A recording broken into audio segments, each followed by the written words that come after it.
Welcome back, everybody.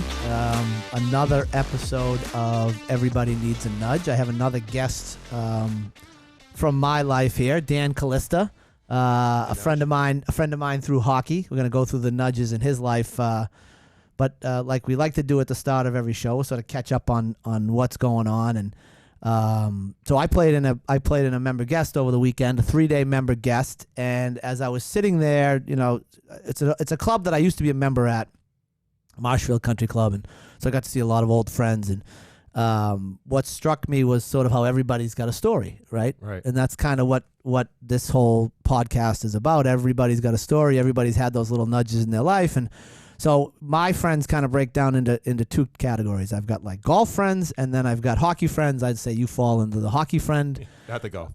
Not the golf. No. Although can you play golf? No. You can do a lot of other things, but golf is not one of them. I'll do it. I'll go out and fail. But you're not good at it. Yeah. Okay, so I'm not good at hockey though either, bro. I'm gonna cross you off the golf invite list.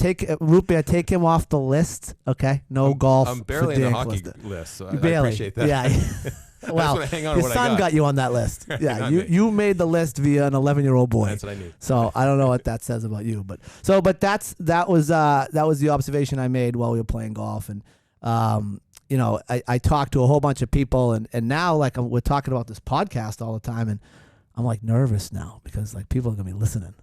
Yeah, and the story's gonna come up socially.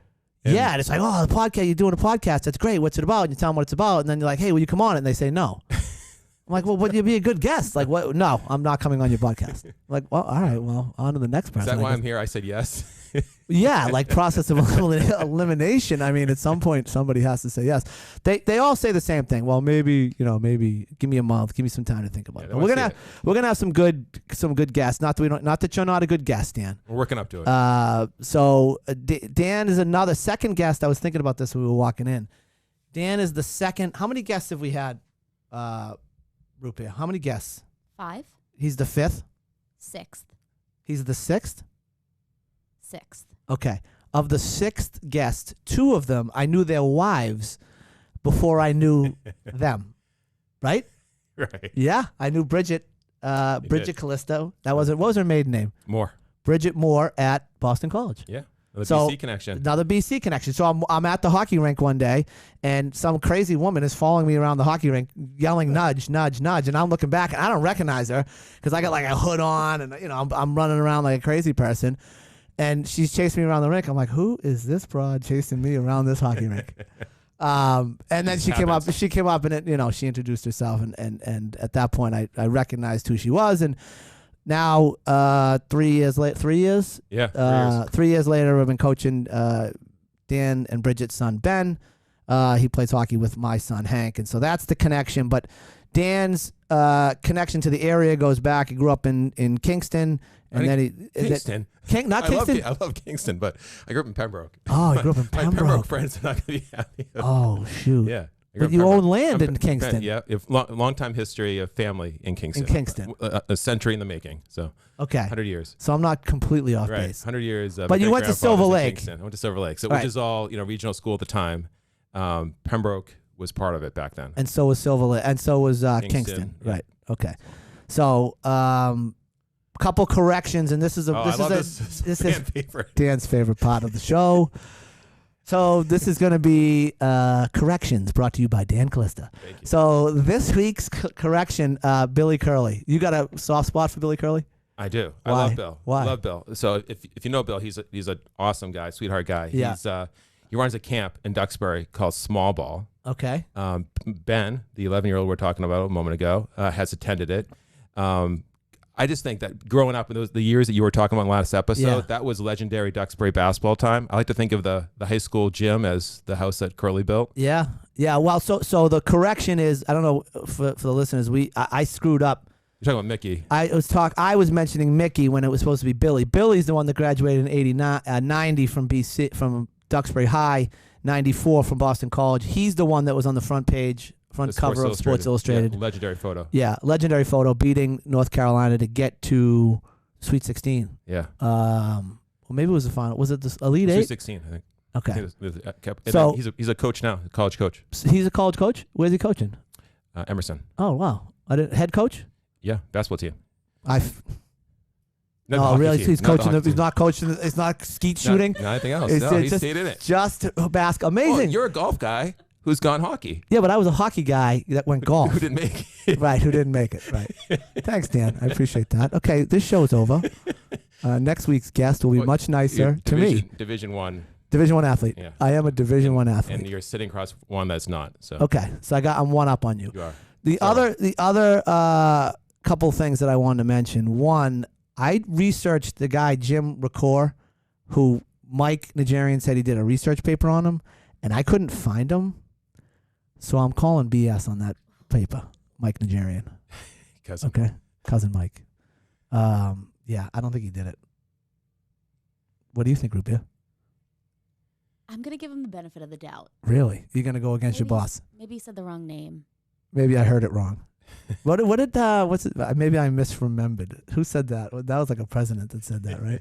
I must have. Oh, Clinton, right? I misremembered. You must have I have a misremembered. feeling what you're Sounds saying about now right. is I going to think end you up in next week's misremembered. podcast. Yeah, So we're gonna. This is it. we're seeing it happen in real time, folks.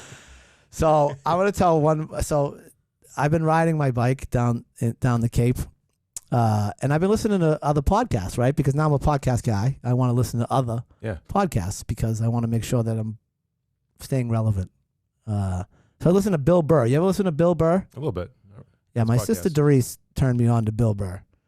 I think our podcast is better.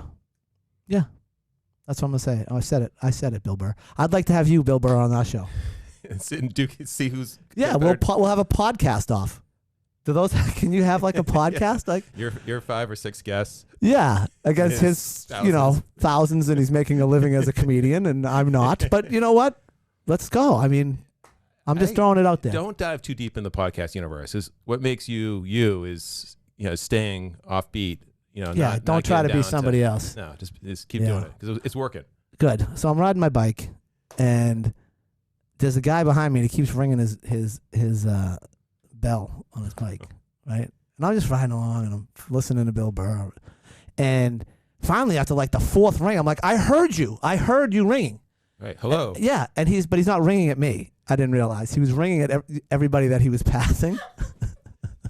I was getting all mad at him and like cursed him out. And then up ahead, I saw the sign: when you pass on the left, you have to ring your bell. So I was like zipping by these people, not letting anybody know what was going on. And he was telling the people that I was going to pass them. He's apologizing for your for rudeness. me. And then I yelled at him. Unbelievable. Well, as you should Larry have. David moment. And Right, I'm like, oh my exactly. God. So Yeah. then I like tried to ride like really, really, really fast to get away from him. But there kept being like stop signs. No. So then he'd catch up and then I'd ride really fast and I'd catch up like Tuesday morning at 7:30. I'm just out for a bike ride and like shit is happening to me. So anyway, that was Tuesday morning. You got to go on an apology tour. You got to. Yeah. So guy with the bell on your bike, I'm sorry for yelling at you, I guess. So I'm going to tell, I have one more thing that I want to tell because I saw an incredible story that really illustrates the difference between pro sports now and pro sports then. So have you ever heard this guy, Doc Ellis? He was a pitcher way back, pitched in 1970, and they just did so Hank's baseball team, which Ben was on, is not on anymore. Well, this is Super Bowl. He was. Yeah, I Super know. Bowl, Well, right. yeah, I know. Yeah, I was the assistant coach. Yeah, I know, and we miss Ben. Teams That's having we do. Teams having a hard time winning games right now. He's on waivers. We should pick him up because we need to. He's not going All right, I don't want to bash the team too bad, but let's No, just it's a say good we're team. having a hard time winning some games. They're having fun, and coaching staff doing great. So anyway, I said to the coach sent me this story because we're trying to find any ways to win, and it's the story about Doc Ellis in 1970. Doc Ellis pitched a no-hitter on LSD. That's amazing. Okay. That's the story. That wasn't That's the where whole I story. thought the story was going. Yeah. Pitched the whole game. So Google him. All right. That's it. Then we're gonna get into what else we got going on here. Are you suggesting the kids take LSD? Is this the second no, to get cut? no. from the- I gotta move on from this conversation. No, I was speaking of baseball though. I was wondering if you want to touch on last night's event, and you said a nice toast about a dear friend. Yeah. So Yeah, so we about a year ago yesterday, Jim Murphy passed away suddenly, 44 years old from a heart attack. And last night was the 1 year anniversary, so we had a baseball game, and then we went down and had it toasted to a lot of his friends came, and we had a nice toast to Jim Murphy. It was a nice tribute to a good man who's actually he worked for WBZ, so he's in the biz, or was in the biz, as we say. So one of the things that I wanted to say, but a quick story about Jim. Yeah, go ahead. On baseball, I had the pleasure of being an assistant coach last year, summer ball. Jim was assistant coach, and I'm new to it all, so I'm just trying to follow all the other coaches. Yeah, you got a shout out in the speech last night. Oh no, not you. He did. You, not you. Pat, go on, right. go on. Sorry. And but we're in the outfield shagging balls. The kids are hitting theirs, they're playing infield, and Jim and I are catching the outfield. And practice wraps up. Coach calls everybody in, and we're running in. And I'm like smiling. I'm like, I can't believe you. I haven't done this in a long time. And he turns to me and he goes, "You never get this time back." Yeah, it's true. Dead in the eye, like just looks me straight in the eye and says that, and I'll never forget it. And so you talk about nudges in the theme of your show. That's a nudge right there that I always appreciate, those little moments because of a guy like Jim. Yeah, it's a good way to look at things, and sort of what that was the message last night that I sort of tried to pass on to everybody that was in the room. So Dan Calista, who my kids call Mr. Calista. Right, and his name is actually Calista. It's not Calista, and I'm butchering it with my accent. It's actually Calista. It actually is Calista. So my kids do call you Mr. Calista. Right. Where you going with Mr. Calista? I'm like, I'm going down to the Cape with him. That's where we're going. So where did it all begin? It all began in Pembroke.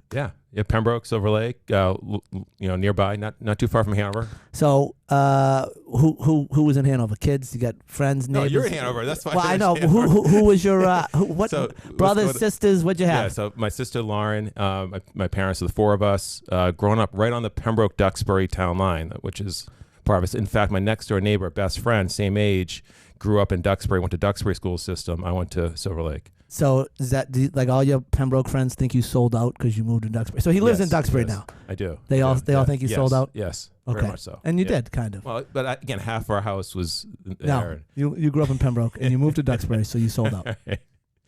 Reminded of it. Yeah. No matter where I go. No, then there's no out. There's no out. So what were the interests coming up? What sports? Well, I know you start with sports, right? Yeah. So I love sports. Sports didn't necessarily love me back. All right. But so my sports, you can ask were the seasons. I was fall soccer, winter basketball, and probably spring basketball. I mean soccer as well. Okay. So soccer was the main sport. And back then, Silver Lake, Coach Johnson, Bill Johnson was big there. I heard you talk about Duxbury, Foster Cash. Yeah, and, you know that guy. Of him. We played against him. What a record legend. That guy has. Yeah, amazing. Right. Yeah. So you. What other interests? If sports didn't love you back, right? What were your other interests? So my thing. So I'm the guy on the field, like all out. Maybe imagine full intensity, trying hard, but the skill wasn't catching up. Sure. So then in the classroom, same thing. Try real hard. So you weren't smart. Let's just check this out. Okay, I was dumb. And I sucked at sports. Okay, yep, good. Sounded like you had an incredible high school. Yeah. What are we doing here? You know what's amazing is he's uber successful now. So kids, don't worry about anything. You'll be just fine. Yeah, exactly.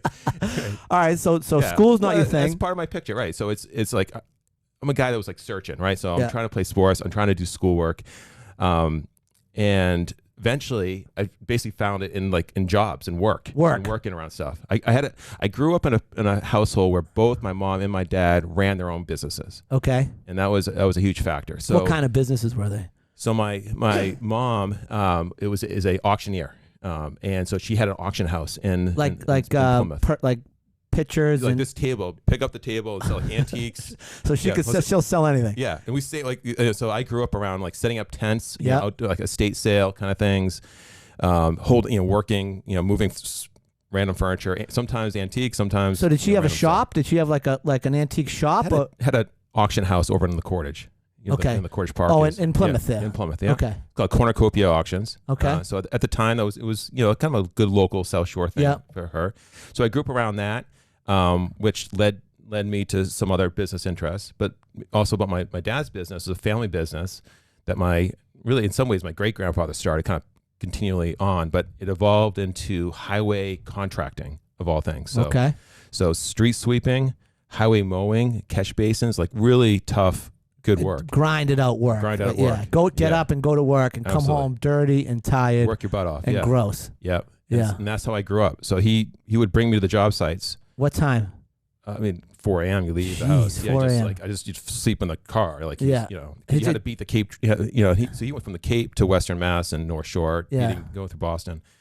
And so in the summers especially, I would be doing it. I had hay fever. I had, severe allergies, right? So he would drop me off. And my job was, I couldn't drive a mower. You see the big mowers on the highway. My job was taking a weed whacker. And weed whack the entire and weed whacking the highway. Yeah. That's so you can. Here's what I want you to do, Dan. I want you to start at mile 1 and weed whack till mile 88. Right. I'm like, Dad, lunch, water, anything? No. He's like, I'll swing by around noon or so. Was there tech? What do you take for the hay fever? He reminded me that he's like, listen, when I was your age, we didn't have motorized. We had the whip. Yeah. So he had the whip. I got the thing. So he was doing what you were doing for his father. That's right. And he thought you were getting off easy because you had. I was reminded of it. Yeah, because you had an actual weed whacker. Exactly. Yeah, that broke down. Every 6 inches. Yeah. The line broke, and then you wrestled with the line, and I'd be sneezing the entire way.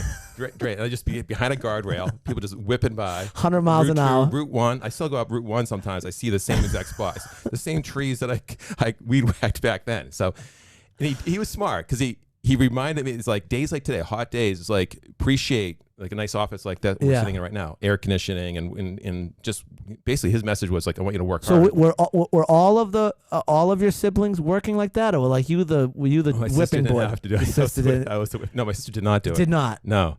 Yeah. And so, yeah. Unbelievable. Yeah, so. Why is that though? I mean, did she go to the auction house and work there? I mean. No, she helped out. Okay, okay. We'll move on from that. I don't want you getting any family fights. The next thing you know, Thanksgiving's ruined because of the Everybody Needs a Nudge podcast. Oh, what kind of nudge did ruining Thanksgiving need? The kind you provided when you bashed me on the Twitter. Exactly. I mean, on the podcast. To it, and I didn't give enough props to the family business. So, yeah, grew up mowing the highways and holding furniture at tents. So when did that start? Like, how old were you when you were doing this? I was a kind of kid. I was going to day camp, and I literally asked my parents when I was younger if I could stop going to camp and I could get a job. So you wanted to work.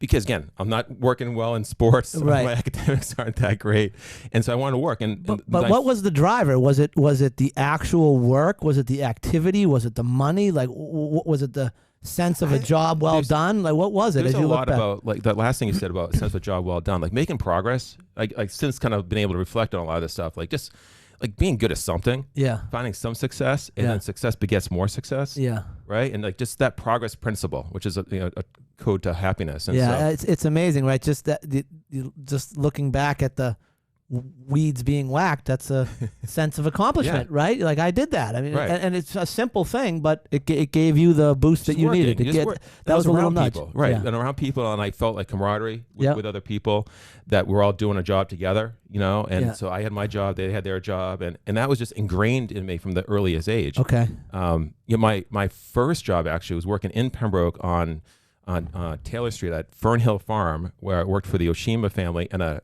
herb farm. Yeah. And it wasn't what I necessarily was doing, but it was the stories I would hear while at work. Yeah. You enjoyed being there. By Bill Oshima. Right. The storytelling, just the time and the learning along the way. Yeah. So when I was like, I don't know, 10 or 11 or 12, my whole family used to go over to Martha's Vineyard, and I would go at 10 and 11 years old, and I would work I guess he's my cousin by marriage, Mike Tierney, ran a moped shop, and I was working in that moped shop at 10, 11 years old. Yeah. Not because I wanted to work, but it's because I wanted to be there. Right. That's where all the action was. And my brothers were working there. My sister was working there. My cousins were there. People were coming in all the time, and I would literally clean the spokes on the mopeds for 5-6 hours, and I thought it was like the most important job in the world. And because my cousin by marriage, Mike Tierney, was like, this is the most important job in this place, and you need to do it. And he didn't have to do that. He was paying me like he paid me and everything. But I couldn't wait to go to work. Couldn't wait. And to go like clean like the spokes on a moped right for some jerk who's coming over to drink too much to ride around the moped and then crash it. Right. Yeah. Which I did once as well. You crashed a moped? Yeah, at Martha's Vineyard. So you were the guy. Yes, sorry about that. But when I was on the ground, I was looking at those spokes. Sorry about that. He says, yeah, the spokes were so shiny that the sun hit blinding. them. So it's actually my fault. That was the nudge that made you fall off the bike. I never rode a moped again, thanks. Nor should you ride a moped ever. I can't ski. I can't moped. Yeah, what good are you? All right, so you're working all these odd jobs coming up, and you do that all the way through high school? Yeah, and actually one of the best things I did, my mom bought a tent for her business. I split the price of it, and I created a tent company called Desert Dan's Tents. Desert Dan's Tents, everybody. That's amazing. Desert Dan's Tents. How old are you? 16 years old. So 16 years old was your first business. Yeah, owning a business. And I took out an ad, a quick little site. So wait, you'll get there. But so you buy the tent with your mom, and then do you rent the tent back to your mom, or does she get like free use? No, so we split. So the tent back then was like, it was a used tent, so it was like $2,500, right? Yeah. It was something like that. So my portion was around $1,200. Yeah, I rented it out for $400. Pay my friends a total of $100. Make $300 after 4 rentals. Pay off the tent. Pay off your mom. Yeah, well, pay off. Yeah, exactly. Like we split it, right? But did you end up buying it from her, or were you always 50-50? Always. So she had an auction. She had first dibs. Okay. If it's just not, auctions not being happening. You could. So she didn't get a piece of the 300 when you no, rent. Wait, go. No, I don't know. Yeah. I don't know what the business deal was. I didn't read the LLC docs before I came in here. My mom still wants some of it. I mean, Jesus Christ. So the LLC. So I got a call one day from Dorchester Awning. You probably know Dorchester Awning. It's a long time, great company part in the South Shore. Their shop is over in Kingston, right? Now it's in Kingston, right? Yeah, right by the T station. Right. Yeah. And they say like, hey, you're using like our image in your ad in the Pembroke Mariner. Oh, really? You stole their image? No. So I went to the Mariner. I asked for an ad. She's like, oh, here's like some a picture of a tent. I'm like, looks good to me. Yeah. What do you care? You're 16. Right. Did they get mad at you? Yeah, they called out. Says stop doing it. Cease and desist. On my phone, on my home phone number. My dad answered the call. I said, can they speak to Desert Dan? But meanwhile, Nudge, they're my only supplier. So the only people I knew in town I could buy wooden, the stakes, from, like the posts, actually. They were the only game in town, so I had to sneak in and not say my name, pay cash. By it's incredible. But I'm like 17 years old, 18 years old. So like, all right, whatever. That's exciting too. That the thrill of the chase there, putting up those tents. It was fun. It's the most fun business I ever had. That's why I love talking about it. So how long did you have that business? Did you ever? I did it through college. You did as well. I didn't. It wasn't my primary business in college, but it was something I kept going. So you had another business in college. I did. Did you pick up more tents, or were you just a one tent pony? Tent, but yeah, 1 tent. But see what I did there? See what I did there? 1 tent pony instead of a 1 trick pony. Jesus. A&W's like, look at you like, no, like what? Rupee's over like, what? It's Thursday. Can't wait for Friday. That's what she's thinking. She wants us to drop. It's Friday Eve. Oh my God! If there's a more millennial thing to say than Friday Eve, I don't know that it's ever been said. I'm actually just wondering if your kids are going to call him Desert Dan now instead of Mr. Calista. Oh, yeah, it works. You always say like, why Desert Dan? That's an incredible nickname, Desert Dan. Desert Dan. You're now Desert Dan. All right, I'll take it. I don't, it's probably better than Mr. Calista. I like Mr. Calista. All right, Mr. Calista is great. And it's not even a nickname. It's actually his name. That's the best thing about it. But the accent turns it into a name. Where you going, Mr. Calista? When they shake their shoulders. That just immediately happens. Yeah. You know why? Because you're thinking of Twisted Sister. Twisted Sister. No, she's not thinking she doesn't know Twisted Sister. You don't know that song? She does, but that's all right. Yes. Okay. That's a great song. That would be on my karaoke list. Oh, add it. Right. Add it. Spotify. Karaoke. Everybody needs a nudge karaoke list. Right again, album cover. All right. So you do go to college, even though you sucked at school and sports. All right. But to the disbelief of my friends and everyone that knew me. You're going where? Right. What are you, cutting the grass? Yeah. So to Babson College. I just say the original BC. Okay. So hold on a second. We have that debate at my house. You couldn't have been that bad at school if you got into Babson College. I'm sorry. Well, I think, a couple. I was, first of all, I was an average student. I wasn't terrible. I was averagely good if you went to Babson. I mean, I thought he was gonna be like, yeah, I went to whatever, Cape Cod Community. Right, here's the deal. I applied to all those other schools probably that you're thinking of. And then we went to a college fair. My dad's like, hey, this school, Babson, it's a business school, it's entrepreneurship, everything you're all about. You can look at, you're never going to get in. So just go talk to it. And my dad will tell you that story. Incredible vote of confidence. Yeah, my dad's like, I mean, we got a few extra minutes to spare. If you want to go to the table, just find out what entrepreneurship is like at Babson. I talked to him. It's my absolute dream school, like number one. Everything they said was like, this is, I need to be with this. Like obsessed. Yeah. Obsessed. Fast forward, I apply, get the acceptance letter, go straight to my dad's office. I'm like, I got it. And he's like, oh no. No, he's like, all right, here we go. How are we going to pay for this? Yeah, what are we going to do? Yeah, right. So you got in, but you must have had decent grades. Well, I think it's the experience. It's the mix, right? So I had the Desert Dan story. I had a couple other entrepreneurship stories. Got it. Mixed into it. So it wasn't just grades. I wrote my college essay about the value of $1, and Mr. Oshima, he paid me $2 an hour to work at the farm, which would be $15 a day. Which would be 30. I would work 2 days a week. Would be $30 a week, and I had every single dollar of that money in my bank account when I applied to college. Jesus. So I just it's just something. You didn't do anything, like nothing. Nothing with my. Literally, I remember my dad. Like we went to Lechmere once. He's like, I want Lechmere. Oh my god. Lechmere. I remember Lechmere. You like the throwbacks, right? Lechmere was an incredible store. One of my father and I used to go to Lechmere. See? Once a week. We loved that place. My dad and I too. Yeah, I saw you. We were definitely there at the same time. Incredible, like poking around, touching stuff. Yeah, so they had like the TVs, yeah, and, like all that, the VHS tape in the TV. Yeah, I was looking at him like, Dad's like I was like really wanting. He's like, you can buy it. You have your own money. Like I'm like, no, I can't. But you couldn't spend it. I just didn't want to. Yeah. Well, I mean, you're not a big spender now. I mean, you don't live an extravagant lifestyle. Very simple. Very simple, man. All right. So what other? So you had Desert Dan, and then you just kind of hinted that you had some other businesses in high school. Well, in high school, I didn't one of the things I did was I was buying cars. You remember like the repo, like the bank savings and loan crisis was like kind of high school age for us. And so you'd go to the bank, and the bank, I don't know if at least like the local bank near us, they were showing cars that they were trying to sell because they had repoed them. No, I don't remember ever was looking like for that. Sheet. So I was just, and I was too busy excelling at sports. Right, exactly. So those of us that weren't, I had something else I needed to do.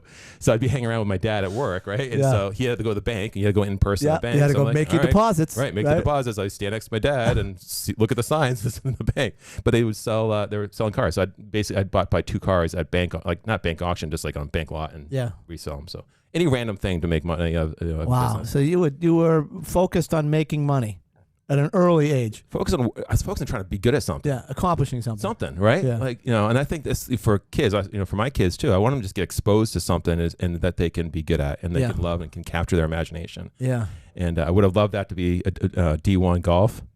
But I mean, there's so much value to be had in working, right? And I'm trying to impress that upon my children, and I feel like I struggle with my kids. My Annabelle is now 16, and she works, I would say, intermittently at the Bog, and was gearing up to have, this was going to be like her first summer. She's turned 16 in April. She was like, I'm getting a job. So we went, and she really wanted to work at the grounds crew at Duxbury Yacht Club. She really wanted to be like on the grounds crew, cutting grass and raking traps, and she's like, that's what I want to be. I don't have to talk to anybody. I just go out and I can do my business from 6 to 10 or whatever. But she couldn't get the job because she didn't have her license. So they needed to be able to drive the carts around. And then right after that, she broke her collarbone. So she was supposed to be working this year. But I feel like my kids are overscheduled, even in the summertime, that it's difficult. It would be difficult for them to like have a job the way that I went to work. I had a job. So how did you? But you played sports and you did school and you. Yeah, so I remember. I had the job in Martha's Vineyard, and then when I got into golf, I used to. There was a building. It was a apartment complex over in Abington that my father was connected to, and my job was to go over and cut the grass over there every day because it was so big. You'd cut. It would take you 2.5 hours to cut this section, 2.5 hours to cut that section, and I would cut it up over 4 or 5 days. I'd go over there, I'd work for 3 or 4 hours, clean it, whatever, cut the grass, clean it up, edge, whatever, that section, Monday section, and then I'd go play golf and, hone those skills, and then I'd go back and work. But I honestly, like, I look at what my kids do all day, and I don't know. It's hard to find an opportunity for them to work. I think it's their opportunity. They gotta grab it. I agree. Like you just sparked a memory in my mind about like the odd time. I had a skimboard business. I was selling skimboards on Duxbury Beach. We were making them. I got watches. I got furs. I got, what do you need? Oh, I got tickets. I'll sell you my shoes. Well, have an interest. Christ.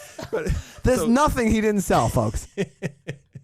Mr. Calista's junkyard dog over here. That was my dad's fear. Like, so, like, go to school. It was like, you're gonna be just like this random small town guy that's selling stuff and out of your garage. Right.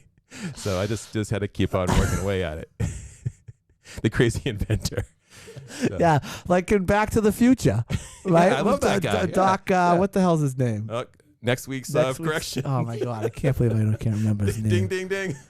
Doc, oh man. Anyway, yeah, that was you. All right. Hey, I take it as a compliment. It is a compliment. It is a compliment. So you get events. Keep trying. So the nudge to go to Babson was the entrepreneurial spirit. You get to Babson from my parents, from like being good at something. I'm like, this could be good. So let's keep going. Yeah, well, it's kind of you just sort of floated. You sort of found your path into working, and we're like, hey, I'm good at working. But like to be clear, through a series of failures. Yeah. And like I'm okay using the F word of failure. Yeah, I am too. It's just keep falling down, and just find something. Well, Abraham Lincoln, who's my favorite president, in case you didn't know, is an incredible story about failures. Like and I don't know his life, and I don't want to butcher it, but he ran for office like 9 times before he won the presidency. Not just the presidency. He ran for Congress. He ran for local government. He failed time and time and time again, and then now he's considered to be one of the greatest presidents of all time because he just kept getting up. Yeah, he's right man at the right time. Didn't pass the bar exam. Like there's a million different. Didn't graduate from law school. Whatever it was. Like if you look at his, it'll be part of my corrections for next week. But Abraham Lincoln was a big fail guy before he had success. So failing is the only time you fail is when you stop trying. And I know that's so corny and cheesy and and I hate when people start saying that type of stuff. But it's true. Like as long as you keep getting up and keep trying. I mean, when those are the nudges, right? So like if you're not good at something, that's a nudge. Be like, all right, you better be better. Be better. Or go over here and try that. Yep. Yeah. Exactly. Yeah, which is fine. So Babson, you go to Babson. And what happens at Babson? Well, one of the you mentioned the other businesses. He's got like I don't even how many. Well, how many businesses are you counting? 3 at least. Skimboards, cars, tents. Yeah. And then working, jobs along the way. Yeah.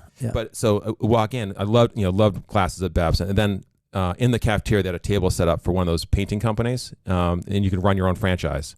College Pro or something like that. So it was the table was like, don't get a job this summer, get a business. Yeah. I'm like, I don't even care what the business is, I'm in. I'm going to do that. Right. Now we're talking, you can tell like that's my I'm thing. doing that. That's my table. Right. Yeah. So signed up on the spot. I'm in. Couldn't wait to be a part of it. Fresh. So 18 years old. And so long story short, my summer business experience was running this painting company every summer, including I had the franchise for Duxbury. So painted. About 100 homes in Duxbury. Really? As we go around town, yeah. So you can drive around town and say, I painted that. Right. Remember the customer. Some of the things went well, some of the things that didn't go well. Yeah. But anyway, for me, I was all in because you're training painters, so you were hiring other college kids. College kids. In that time, older than me as well, like upperclassmen because I was a freshman. I didn't know painting at the time. I had to go train and learn it. I had to find them, and you're selling the jobs, you're buying the equipment, everything. Yeah. And they give you a truck or anything? They don't give you anything. No, you're running your own business. That's like the thing. And then you have to interview the employees. You have to buy your own truck. So my trucks were like beat down, like blue van. I ended up over the years, I had two vans going. Wow. And a different vehicle as well. And then Three car. Yeah, but the funny thing is, like It's a fleet. it means the fleet is all broken down at the same time. Right. Like, so there was one day I'm driving down High Street. I got one broken down on one side near Osborne. It's come up the hill. Yeah. And then the other is broken down on the other side. And just that's gonna be a long day. Yeah. Right? So No painting got done that day. no. It was everything all- that could go wrong and every problem you could ever have would happen there. And so to learn that in college, like the best thing Invaluable. ever. Yeah. Like every complaint, having to fire employee, how to hire employee, how to motivate and recruit and retain talent, how to like we're buying them drinks on a hot day, or Yeah. you try to keep people engaged into the business. And that carried through all the way through to your Vynamic company, Did. which we'll get to. Yeah. But that's their. So for those that don't know, Dan built and eventually sold a company called Vynamic. Did I say it right? You did. It's like dynamic. Dynamic with a V. Yep. Vynamic. I don't know what they did. And Dan's going to explain that, but they had a reputation, at least from what I could figure out and find out on the internet, because I was creeping on him a long time ago. I actually creeped on you a long time ago. Like, who's this guy moving from Philadelphia? Who's this character I got to deal with? Jesus, I'm going to look him up. See if I can get some. See if I can get some dirt on him. They kicked me out of the city or something. Yeah, right? Right. Came back home. Had to come home. So I do know that you built a great culture for that company. So that's obviously some of the stuff that you learned when you were running College Pro or whatever the name of them. Yeah. Well, I got to put it to practice, right? Yeah. Like, and so, really, like now hearing the story about how I grew up, that really the thing that kind of that captured me, maybe saved me, kind of like made me engaged into society, frankly, was business and work and being able to do something productive, right? And like just what I mean by like the engagement, it's just like something to do, something to be like beneficial. And with. proud of. Yeah, and so I wanted to share that with other people. Like I just like deep down, way inside, you can see my excitement on it. It's if you're listening on the radio, the excite. I mean, like I'm about to fly out the window because of the energy in the room right now. Right. So he might have more energy than me. That's high. Oh, that's no way. Seeing you on the ice. Yeah. So continue. I didn't mean to cut you off. So it's just in depth, like how work can be a positive thing.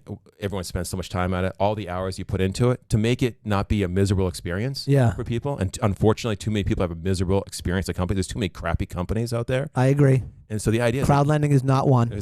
Right. All you got to do is walk in here for a second. You can feel it. Yeah. Yeah, you can feel the energy. But there has to be a stop or some stops along the way between Babson and Vynamic. Because how old are you now?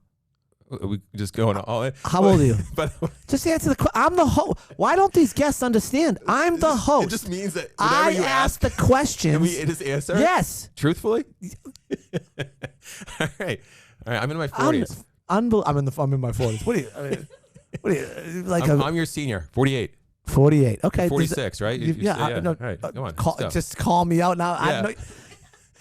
Root beer? I'm not embarrassed by my age. I'm a spry 46 years old. Okay. Flying down the ice. Flying down the ice. Yeah. All right. You're 48. So you graduate college at 21. There's a big span in between. Started Vynamic 28. So you started Vynamic at 28. Yeah, 2002. Okay. So what did you do between 21? Right, there's a lot going on. So I graduated high school in 92. So 96 was Babson's graduation. 96 to 02. A lot going on. A lot going on. These tune in next week for A Lot Going On with Dan Calista. Mr. Calista. There's nobody coming back for that episode. Desert Dan. No one's coming back for that. He said. Yeah, skip next episode. All right. Right. So what do you mean a lot? There's a lot going on. Like, it's just a lot of form, like just working hard at stuff. So what kind of stuff? Well, so I'm in Babson. I'm making good money painting houses. Right? So, but I was making like $25,000 a year. Painting houses. Yeah. And I think I'm on top of the world. I think it's just amazing. Can't get any better. Right? Can't better. So like people are interviewing for jobs. I'm like, I'm not interviewing for any jobs. Like I'm gonna paint houses. Yeah. I'm not gonna paint houses, but I'm doing something. So do you remember in the South Shore a coffee chain called Quick Ava? I do. But I'm going to cut you out. I'm going to just stop right there because I'd like to give a little plug. Speaking of coffee shops, I'd like to give a little plug to a local coffee shop, Pour Coffee Shop. Okay, Pour is owned by the guy that I played the Member Guest with. He's got 4 coffee shops, one in Cohasset, 2 in Norwell, 1 in Hanover. everybody that listens to this podcast should go to Pour and get a cup of coffee and tell the lady at the front desk or the cashier that you listen to Everybody Needs a Nudge, and you'll get nothing for free. But it'll be really funny, and Mike will laugh. So Pour coffee shops. I like Pour. Good. You like it? Yeah. You've been there? Yep. Because we went to Dan and I have coffee every once in a while, a couple times a year. We see each other constantly, right? But sometimes we just like to sit down and have a cup of coffee and we analyze the coffee shop's business. Right, but we also do a whole bunch of other stuff, right? Like I bounce a whole bunch of ideas off of you about what's going on at crowd lending, because I like to hear because of what he did at Vynamic. Like, how do I get that kind of energy over here? Dan is getting into real estate at post Vynamic life, and so we bounce some ideas off of that, but we like to judge coffee shops. So I respect his opinion on the coffee shop, and you like Pour. I love Pour. Yeah, love Pour. So go to Pour, Cohasset, 2 in Norwell, 1 in Hanover. I see Pour mugs on your future podcast table. Mike Shesky, send me some mugs. Okay? That's it. That's my plug. Free. That's a free plug. For any social business that would like to have a free plug, you have to bring me some stuff. He had to pay for me to play golf for 4 days to get that. So that's the price right there. Okay? It was not cheap. Anyway, he's a good friend. I've been a friend for 15 years, and he's killing it, just killing it with these coffee shops. Sounds like a future guest. Yeah, Mike would be a great guest, but he's one of the guys that I talk to, and he's like, I don't know. He's got an incredible story about just his whole life. He grew up in Scituate, and I don't want to digress, but he's got 2 boys going to Williams, but we'll get him on the show. All right, so quick kava. Yeah, so... And this is a story of basically failures, right? So out of school, I'm like, I'm gonna buy a franchise. I didn't even drink coffee at the time, but you now know my love of analyzing the shops. But I was studying operations management, and they had the double drive-through windows going on, and so it was all about the flow of people coming and going. And so I graduated from college, gonna start a franchise. My dad was really interested in it and wanted to get involved in some way as well.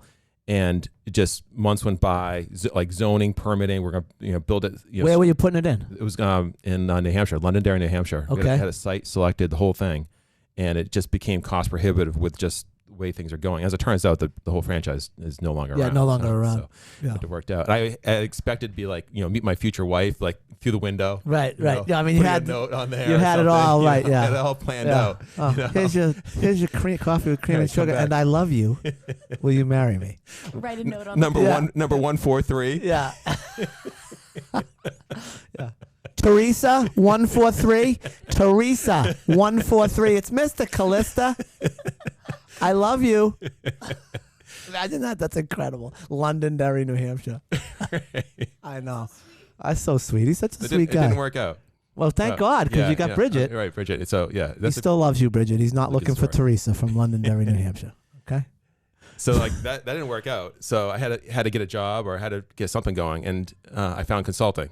And so basically, the short of that was the people that I respected the most at Babson had gone into consulting. I didn't really understand consulting. No, I don't to this point. And so how old are you when you go into consulting? I was 23 years old, or so. Okay. 22. So I don't mean to be fresh here, but if a 23-year-old came in and tried to tell me, and I don't know if this is what you were doing, but tried to tell me how to run my business, I would be like, get out of here. You have no business experience. That's what I would say. At crowd lending? At crowd lending. Yeah, I'd be like, beat it. Right. You're 23, and I don't need to listen to you. Which is probably closed-minded, right? And I should probably listen to other ideas. And probably if you stuck around long enough, I would start to listen to you. But right, who's this guy? I guess what I'm trying to say is, in sort of a joking way, is it must have been hard to break into consulting at such a young age. Well, I wasn't starting on my own, so I was joining a big firm. Okay. All right, we left that part out. Yeah, that's a huge and basically I went there because it was a training ground, right? These firms, like you mentioned, PwC previously. I got to join Accenture. Don't say boring to me. Please. I won't. Don't do it. Root beer will say it. Boring. Moving on. All right. Wake up, listeners. Yeah. All right, so this is the sleepy time part of the show. If you would like to take a nap, I will wake you up in 10 minutes with a much better joke than the one he's about to tell. don't know where to go now. Yeah, you went to some stupid, company, right? big company where Right. you were pushing the paper around, doing your thing, whatever, consulting. But yeah, so it's actually, But you learned. you learn, but it's a great experience. I'm giving you a hard time about what you said to Nick because it's a great experience. Yeah. You get to work with great people, incredible companies. You might not know a lot yet, but you're learning from the team around you. Yep. And then you progress well and have a great way to keep learning continuously. And so I was working in that environment, and eventually I was like, there's got to be a better way. Yeah. But before I go there, I got to tell the Bridget story. Well, so before you go there, I think there's so much value. I think there's so much value in young kids getting out and going into the workforce and working someplace where they're around a whole bunch of people of varying ages. I was so worried that this work from home thing was going to stick for young people. Like, it's okay for me.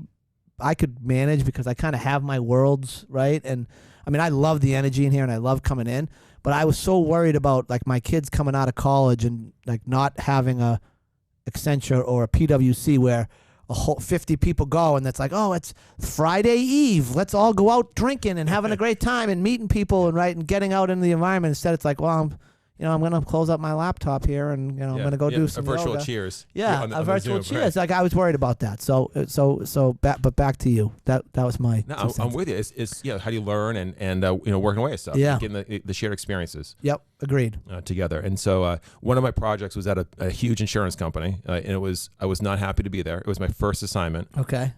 And it was kind of fun. Like I joined this company. I worked so hard. I had failed at my business before that coming out of college. I needed to get a real job. Yeah. I finally get in there. I'm training. Then I'm unstaffed, and I'm unstaffed for like weeks. What does that mean, unstaffed? So basically, I went to this huge training experience. They fly you to Chicago and you get trained in whole 6-week process, and then like your people that you're joining with are all getting assigned to projects. Okay. Right? I'm not getting picked. Right? You're not getting picked. I'm like sports all over again, right? Right.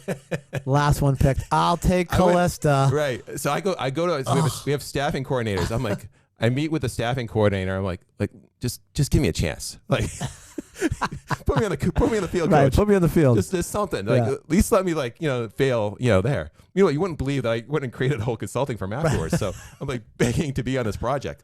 And she's like, no, seriously, don't worry. It's not you. It's just the slower time. Business is Not slow you, right it's now. me. That's what Teresa from Londonderry said. Not you, it's me. Right. It just dropped the Yeah, coffee. don't call me. I'll call you. For Londonderry. He's doing just fine now. Stop making those faces, okay? I can just picture it. It's Right. making me so sad. He has the sweetest face. I know. I know. This poor guy. Luckily, we're, This is 2022. why people you don't like have to feel you. bad for Right. me. Yeah, right. It's all okay. It's all okay. It's fine. Okay. I He got made great wife, married well. Yeah, he made it. You know. He made it. He's good. Married over my skis. 100%. And so, I don't know where I'm going. So you're unstaffed, then you're Yeah, so staffed. I get staffed. So I finally get on a project. First day, it's an insurance company, and they nearby, and it's like I'm like, oh my gosh! Like meanwhile, people are flying all around the country, incredible Right. companies. I'm like, all right. So I'm not thrilled to be there in the first place. I get there, and I'm working the first afternoon, and like when do these people go home? Like they just never go home. They're just there. I'm like, all right, you're not really.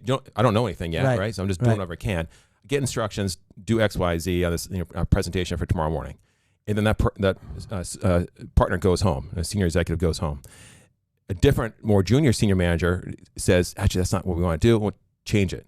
I stay till midnight changing the whole thing. Okay. I get in the next morning. The partner shows up. Where's my deck? Where's my presentation? It's like, well, she told me to change it. Loses his it on me. mind. Completely loses his mind on me. He's like, you never, don't disobey me again.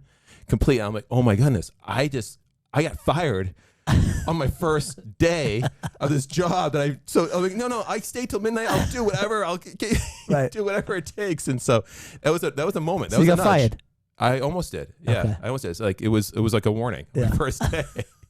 Didn't even get through his first day. It's the first day. So that's when you know that you need to go out on your own. Well, pretty That's much. one of the that's nudges. Exactly. Like I remember your story about some other Yeah, work with I other just people. I was a bad employee. Right. You were working hard, but Yeah, working hard, but a bad employee So I meet Bridget though at that project. at that project. Yeah. So that same client. So it ended up the project gets bigger and more, like just tons of people there. but I didn't know Bridget yet, and I was just, she was one of the consultants on the team. Amazing. So the Quikava nudge sends you to this firm, which sends you to this insurance company, and then you get married from there. Right. I mean, that's amazing. And the reason we were even really friends, I was working on reports, and that was like my big job. I'd scheduled a meeting with a mailroom, and I needed her to join the meeting with the mailroom at this insurance company, which was the first person ever to schedule a meeting with a mailroom.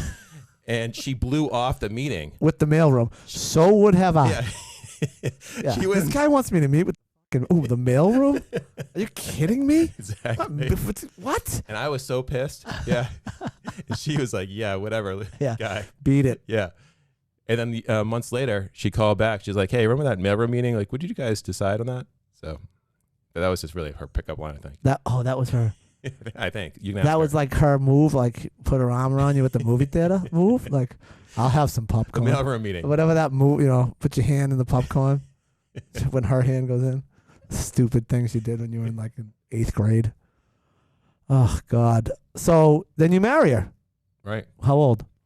So 2002, I was 28, and yes, 20 years ago. So you get married and start Vinamic in the All same year. Yeah, and that so what's not a coincidence is 2001, 9/11 happened. Yeah, I was in Manhattan. I was working in New York City during that time, and just like a lot of people, just really shaken by all the events and like.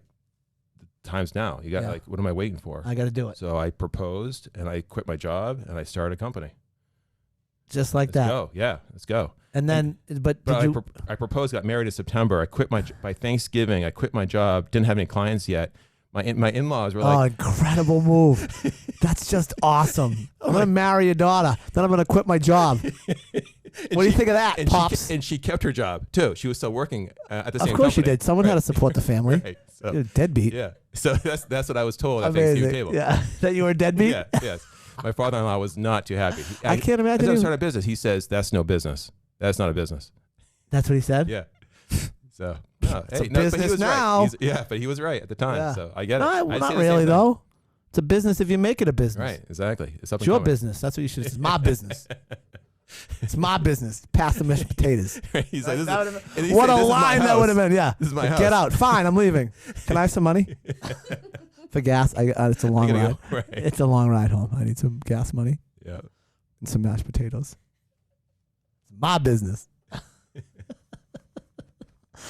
Oh, my goodness. So do you start the business in Philly? Where do you start the business? In New York City. We were living in New York at the time. And so just kind of moved with a business. I moved with a company over the years. Bridget and I actually we've been married 20 years. We've had 10 different primary residences in those 20 years. Jeez, that's a lot of moving. A lot of moving. Right. Why? What are you running from? What's your real name? Not right? Mr. Calista. Not Mr. Calista. It's something else. It's like dead bodies in Pembroke somewhere. Dead body Dan. Dead body Dan. 10 primary residents in 20 years. That's just kept moving because it's part of the sacrifices. Like FBI. If you'd like to call me, I can give you the dirt on Desert Dan. Maybe there's a different reason why. Maybe there's a different reason. Because isn't that where the mafia buries bodies in the desert? Hey, zip it. Oh, you're next.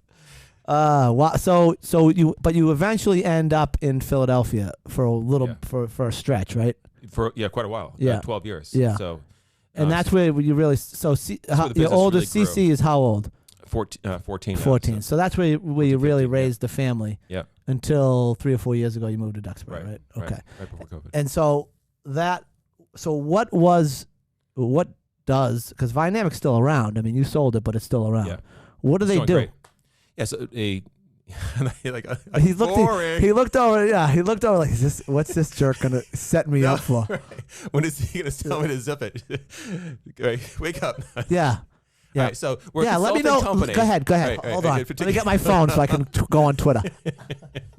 All right. Yeah, go ahead. Anyway, riveting. Oh, yeah. Unbelievable. Industry management, great. consulting, strategic planning. No, I'm serious. What is it? All right, so we're a consulting firm. Healthcare companies are our clients, but what makes us special are the people, just like any consulting company. And so I focus, the company's V for Vinamic is V for values. Okay. And vitality, like having some, like actually life and vibrancy in the among the workforce. And so the type of work we would do would be for healthcare companies of projects, any like strategic planning, technology implementations, the stuff that's going to make your eyes roll. But so we deploy teams of people working across sectors. So you would send a group of people into, if crowd lending was in healthcare, you would send a group of people into the office to work. Yeah, on mostly on site. But we did it so for pharmaceutical companies, many brand launches, big like drug launches. Okay. For health plans, it'd be regulatory work, Obamacare kind of regulatory stuff. Yeah. For health tech companies, it'd be new implementation. So how did you land in the healthcare world? I like to say I followed the V's, I followed the values. So basically, I built a company around people. Now you know the story of like how important I felt like the team was. Yeah. And why I got out of it, my previous consulting experience to start this company in the first place. It's not like the world need another consulting company. No, right? they don't. Right. But they need many more beautiful and vibrant places to work. Yep. Right. And so like that's what I wanted to create. And so what better industry than consulting is so people intensive. And so it basically created an environment where everybody wanted to work at that place. And so at Dynamic, yeah. Right. And so then the work we did, you asked what brought us to healthcare. It's because it's the industry of our time in many ways, right? It's front page news, it impacts all of our lives. So if we can't be a physician or a healthcare professional, maybe we can still help the industry. Got it. Okay. So was your first client a healthcare client? No. It wasn't. It was a retailer, right? It was a retailer. Yeah. And so we got an opportunity to eventually get a healthcare client, and then we went all in on that. And that was one of the big decisions. It was like at one point we were like 80% healthcare. I'm like, we're a healthcare company. Let's go. Right. And it connected with our value system. Yeah. So I brought the team together. Like, let's talk about this. Let's vote on it and go from there. So at what sort of stage in the growth did you realize that that healthcare was the way you wanted to be? Was it early on? Was it? I had one retailer and you had one healthcare, and I was like, well, I hate this retailer guy. I want to really work in the healthcare. I'd say it evolved. It became clear with actually it was probably like with the 2008 like recession. Yeah. Right. Like you had to like really look hard at your business, and so it was a great opportunity, like any kind of recession or any problems are happening, to like make the hard choices. Yeah. And like, hey team, we are a healthcare company. This is the work we love doing anyway, and so let's go all in on it. So I think it was like by looking harder at the business and therefore improving the business, it was like, let's go all in. Let's make, and where other companies were like, we do healthcare, we do retail, we do other things. Yeah. This is so instead of being a jack of all, you were a master of one. Yeah. Get into one. But then healthcare is so vast and complex. Yeah. You're not going to get bored of it. Like, there's so many, because there's a million different things you can do in healthcare. And then the things we did were like, part of our value system was like, I am in control of where I work and what I do. So at my previous consulting firm, like you are assigned projects. At Dynamic, you get to select the work that you do. And okay, so what happens if like you got all these people and they all want to work on the Johnson & Johnson file and nobody wants to work on the Smith & Jones file? What do you do then? Don't work with Smith & Jones. They're out. It's literally simple as that. Yeah. They're out. You just say, and it's like, sorry, and you have a stage gate before you contract with Smith & Jones. You make sure you have a team member that wants to do it. Yeah. Right. But if I go and I work hard to sell the work to Smith & Jones and I come back to the office and we had these conversations, it was like, I can't find anyone to do this project. I hate this policy. Just force them to freaking do the project. Yeah. And I'm like, sorry, no, it's not doing it, because it's such a short-term decision. If Root Beer didn't want to be a producer for the podcast, she didn't have a choice. Yeah. She didn't. First of all, this was her idea. No. Right. So it's like, whatever I tell her to do as it relates to the podcast, she has to do now, because all I say is, well, this was your idea.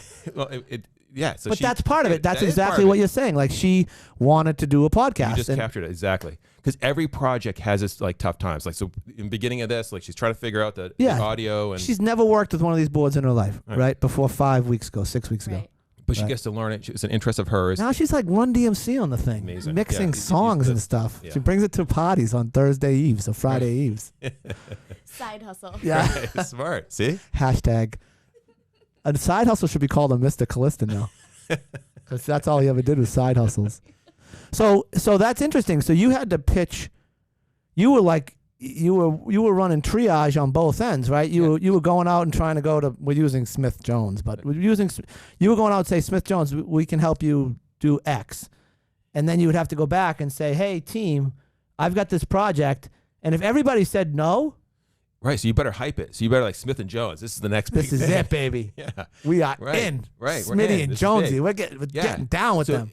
And so I like to call it like healthy tension. Right. Yeah. It's healthy tension. It creates like don't sell work no one wants to do. Yeah. Right. So were there actually times where you would land a deal and bring it back? We wouldn't land it. We wouldn't contract it. We'd have a lead. Yeah. Off frequently, frankly. Maybe because it was in a different location. Because the other big thing, consulting, is that usually get sent out of town. Okay. Right? Like the feeling about consulting is like you working with these giant companies. You're on a plane Monday through Thursday or Monday through Friday. That was my life in my 20s, but you're forced to do it. So if we would land like by basing the company in Philadelphia, and then eventually we open a Boston office, we would work in these healthcare hubs. So we had local clients. Yeah. But if we got a job somewhere else, and no one wanted to go there, sorry, we're not doing it. Yeah. So did you have people calling? I mean, at some point, the company got obviously big enough to draw some attention from bigger companies, right? And so were you getting calls from companies and then being like, "Yeah, sorry, we're not going to Idaho. Sorry, we're not going to." Well, it's a relationship business. You're developing the relationship and you're learning what we can do, but we'd get opportunities and sorry, can we do it? Can we do it remote, or can we do it a different way? Can we go occasionally? Or sorry, we don't have anyone available right now. Yeah. And then, scarcity. I mean, it's a good sign too. I'd say we were probably the most staffed consulting firm. We had 100 consultants, and they were all booked all the time. Wow. Just it was that busy. That's busy. Yeah. It's a lot Everyone's to manage. Right, exactly. So so there's tension points. Like, why are you doing this project versus that one? But then we created an incentive set. So everybody was trained on sales. Literally, like every consultant. And sales gets a bad reputation. Like, I don't want to be salesy. Right. But you have to understand how to spot opportunity and how to develop it so that we're selling work that people want to do. Yeah. And that was but talk a little bit. You had a whole bunch of other little things that you did, and you mentioned Zmail to me at one point. So what was Zmail? Is crowd lending ready for Zmail? No, crowd lending cannot. Yes, no. it can. I want to give you a Zmail challenge for 2 weeks. That's all it takes. Give me 2 weeks. No. See. No. Root beer. Okay, if you were to do that, yep, you would ruin my life. All right, let's tell what Zmail is. Tell everybody what Zmail is. So it's like, instead of E, catch the Z's. Zmail is how it's spelled. Z. His wife actually came up with it, right? She did, right? And it was a policy, and the idea is we're always on. We're the first generation really of having these devices at us all the time. You wake up in the morning, constantly you have, on your phone, getting texts, getting emails, sending Everything. texts, sending emails. Right. I'm guilty of it. And the email in particular, because it's longer and it's like this communication of this problem, or I got something. And so we created a policy. It's all it had to be. That's why I just asked you. It's easy to implement. It's the best thing we ever did. It's the highest return, lowest cost thing that any company can do. And it's, do not send any emails from, this is all I'm asking for, 10 p.m. at night to 6 a.m. and nothing on Saturday or Sunday. No emails. So you can still call me if we work together. Call me or call Nudge. Yeah, but if you don't want to disturb you with a phone call, because you might be on the golf course somewhere on a weekend. See what he did on the golf course. Like Mr. Calista. Well, Mr. Calista, you're burying bodies in the desert, moving to avoid the FBI. But that's fine. Yeah, right. Keep moving. Yeah. What's the next stop? But if I don't want to disturb you with a phone call, then it's probably not worth an email. And so what I asked is, it's not a work curfew either. Work all weekend if you want. Like, work when inspiration strikes. I believe in that. But just don't put it on me, or don't put it on you. And then queue it up. And so it's the best thing we ever did, because your inbox, over the weekend, you get people to check out. So from a team perspective, you get to disengage and then actually have some open think time, not to just like the ping pong back and forth. Yep. And then get refreshing, ready to go again. So no emails from 10 p.m. to 6 a.m. And nothing on a Saturday, Sunday until Monday morning. Nothing on a Saturday, Sunday until Monday morning at 6 p.m. 6 a.m. 6 a.m. Yep. So, and if you have a company that is like, hey, wait, we're open Saturdays. My main point is create a policy that works for you. Right. But make it legit. Right. And stick to it. Yeah. Right. And so catch yourself. So we'd have things called a Z bomb, where at like 9:59, I send you an email. I'm like, Nudge, I want to meet with you first thing Monday morning. Right. That's a Z bomb. Yeah, that's a Z bomb. You send that at like Friday night at 10. Yeah, that's brutal. That's a tough. Yeah, you don't. That's not cool. No. At all. You can't do that. Yeah. Right. I'm gonna do that to you, I think. Yeah. Amy, that's a nightmare. Yeah, we have a lot to talk about Monday morning. If you get stuff like that, that's a nightmare. Right. No, I would see. If I would if I got that email, I would pick up the phone immediately and be like, "What do you need to talk to? Let's talk about it right now. No, I'm not going to think about it for 3 days. Well, that's it. That's the point. And then it'll be like, no, hey, I have an idea for my next guest on the podcast. Yeah, see, that's okay. Right. That's, right. But you're like, just say that. Don't tell me you got to meet with me Monday I morning. don't think we drop bombs like that. No. I have a tendency. I'll tell you what I have a tendency. I wake up early. Like I'm up at like 4:30, 4:45, and I tend to send out emails at that time. And I don't work here, right? So I'm not going to get a chance to work here after this. But I'm like, I want to tell you, I'm not going to get a chance to work here. Yeah, it's a great place to work. But the idea, root beer's in the room here, is if you waking up, say at the late hour of 6 a.m. Yeah. Your inbox is filled of 5 notes from you because you have a to-do list. I don't love that experience. I'd rather you wake up, have your morning, and then at a reasonable hour, like. Okay, can I send emails? Can I send emails to third parties? Can I send it out to? That's advanced. Like, so when you stop, that's the next step. That when you start thinking of your partners that way as well, it's a whole nother level. Okay. Partners, as in your suppliers, as in my lawyers whoever I'm bothering at 4:30 in the morning. The ecosystem, right? I'm just like cue it up, write it, like draft it all night long, never sleep. Whatever floats your boat. Don't send it until. Just don't send it. That's all. Don't put it on somebody else. I know there's email rules and all this stuff. You cannot turn off your email, turn off your phone. Don't sleep with your phone. It's just with you, right? It's just there. It's there. Yeah. All the time. It's just an idea. Again, it costs you zero, and you get all the benefit. You get charged up employees, and it's a differentiator. And as you might know, like we went on all kinds of press around the country. Yeah, it was crazy. It's a lot of press. If you Google ZZ's email. You were on all the talk shows and everything, right? NPR, different podcasts, and Adam Grant. So he's not a podcast rookie either. He came in here acting like a fool. Oh, what side of the mic do I use? He's an expert. He's been on like 50 podcasts. Unbelievable. I never told my nudge story though. All these, until today. Like all the failures. Of all the failures and how you got where you are. So when did you start? So write email. We'll discuss that at the next company meeting. Saturday morning, 9 a.m. Yeah. I'll let you know when it is. I do like the idea. So I'm the biggest. So we do his email challenge. That's it. I'm the biggest. I would be the biggest violator. It starts on the top, and the way that I implemented it, whether for you or anyone else listening, is start with your leadership team. Yeah. Like you and Chris. Yeah. Just do it to each other. Try not, and like, so you might have inbound emails from your team, but you don't send anything out until Monday morning. They're going to think, oh my gosh, what happened to Right. What happened to him? Try it. Maybe Mr. Calista got him. His email's on. That's it. Dan buried another one. Does it again. So how long were you at Vynamic? Founder CEO for 15 years. So 2002. 2017, and I say, the first 5 years, it was like a company like would have put you to sleep. You're like, that just sounds so boring. It was just like the early days. And I share that because I think there's a lot of companies that are like that, just like trying to get through it. Yeah, grinding it out. Keep sticking to it. Yeah. And then a couple things came together right around year 5. And in particular, for me, so I self-funded the business. I was a consultant. I was working in the business. I had no savings. I had no money at all.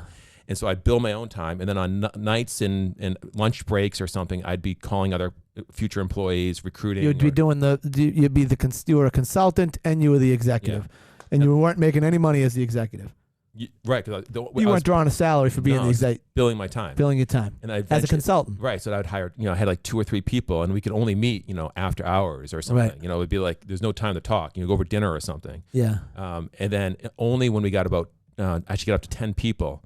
And it was, it's like running crazy. My Caroline was just born. We're living in Connecticut at the time. Yeah. I was doing a project up in New Hampshire personally. Most of my team was in Philadelphia, and I'm just crisscrossing. I'm like, something's got to give. Yeah. Right. And so a lot of ways, there's another story is that as an entrepreneur, I was nervous about being a parent, and the idea of another healthy nudge that honestly is a game changer is being a parent.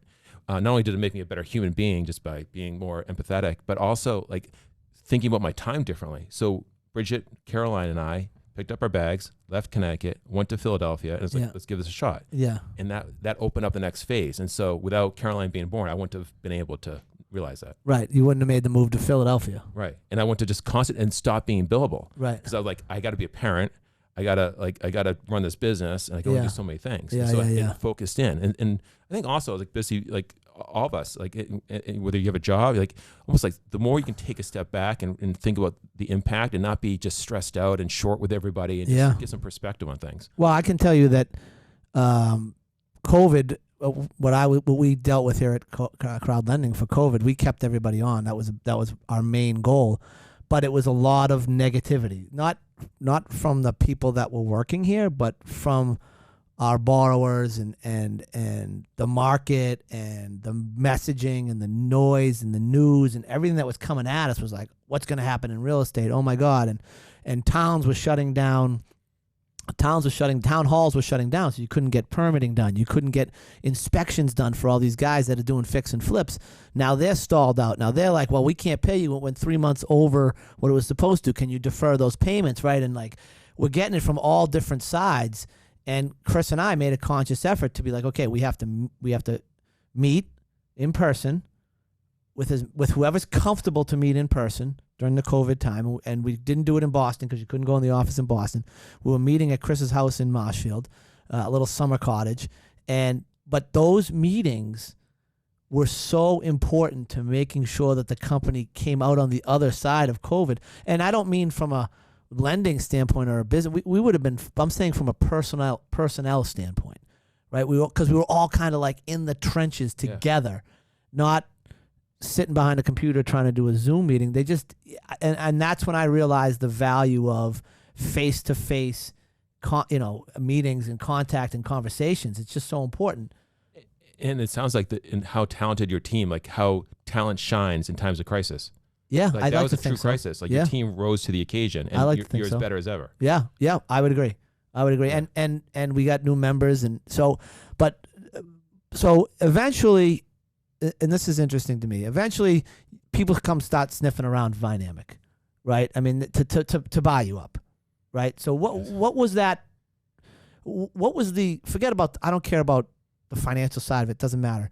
What was that like emotionally for you? You built this thing, and now people are like, hey, I want what you built.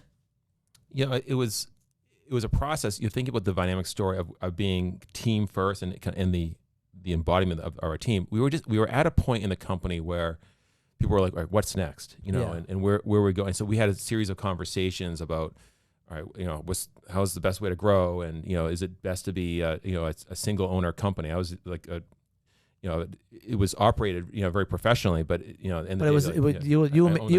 the company. Right. And so, started looking at it. So eventually started to see like, well, what's out there? Because a consulting company, you don't start a consulting company, really sell a consulting company. Yeah. One of the nice things about services businesses, in such as even, in the construction industry, is that you can make money as you go. Yeah. Versus a technology company. I think a lot of people want to start a tech company right out of the gate. I think services have a positive in that you can finance it through operations. Right. Operations finance the business, which is what crowd lending does. Yeah. Same thing, right? Yep. So it's a powerful way to start a company and build a business. And so started looking in the marketplace and basically actually ended up doing a process to see what would be out there. We had people that would maybe poke around a little bit, but it was nothing like too serious. Yeah. And then eventually we found a great company, a company called UDG Healthcare, which is an Irish pharmaceutical services company that wanted an advisory business. They didn't have it, and they wanted it in the United States, and they wanted a vibrant culture. And you checked all those boxes. Yeah, we did. So you go through that process, and then you sell. And are you like? Well, you had to stay on for a little while, right? Yes. A couple of years. Would you stay on for a couple of years? I stayed on for about 15 months. Yeah. And it was supposed to be a little long. It was supposed to be like 3 years. Yeah. And the company's like, we're doing fine. Yeah. Beat it. Yeah. Get out of here. we're all good. You're a murderer. Anyway. Everyone's moving on. It's a great team. Yeah. So they're all. But did Vynamic lose some of its identity as a result of the sale? Do you feel like, or as a result of you leaving? I mean, I'm not joking around. Yeah. I mean, you were a big part of the culture that was built there, and a fish dies from its head, right? So you cut off the head. Does that fish die? I think it's so the guy that runs the company today is a guy named Jeff Dill. He was really early hire. He and I were in the trenches together.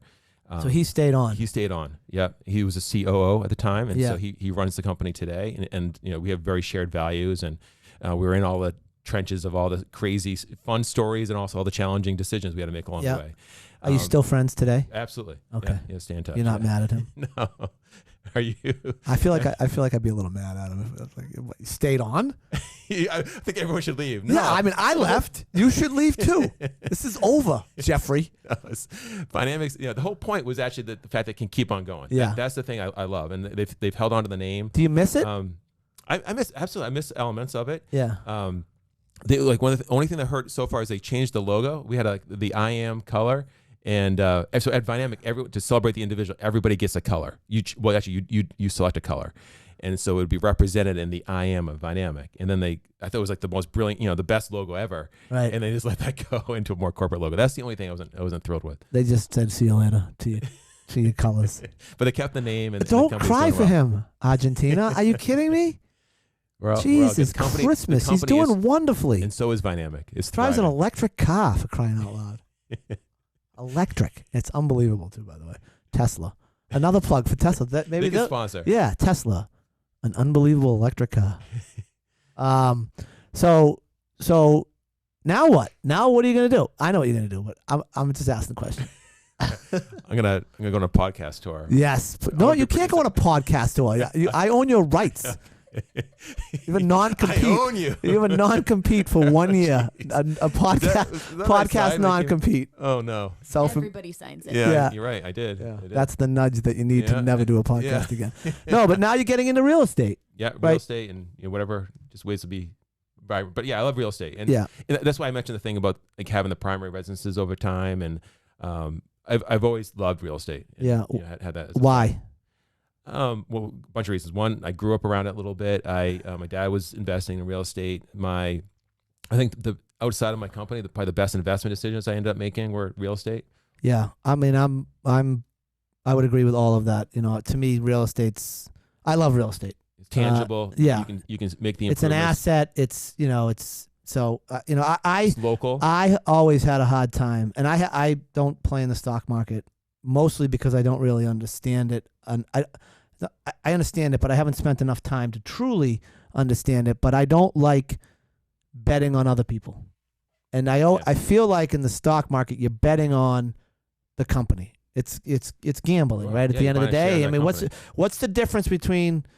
And I know there's a difference. Everyone's gonna, kill me for this. But what's the difference between betting $100 on the Dallas Cowboys to win on a Sunday and buying $100 worth of stock that Apple's gonna go up? Oh, Apple's probably a bad example, but you know what I mean, right? I mean, it's a gamble, right? Well, absolutely. There's been many investors that have said the same thing. You're right there. It's a high stakes casino. High stakes casino, and so when you're betting on a football game, you go, okay, who's the quarterback, right? What's the spread? Who's hurt? Who's not hurt? Is it warm? Is it cold?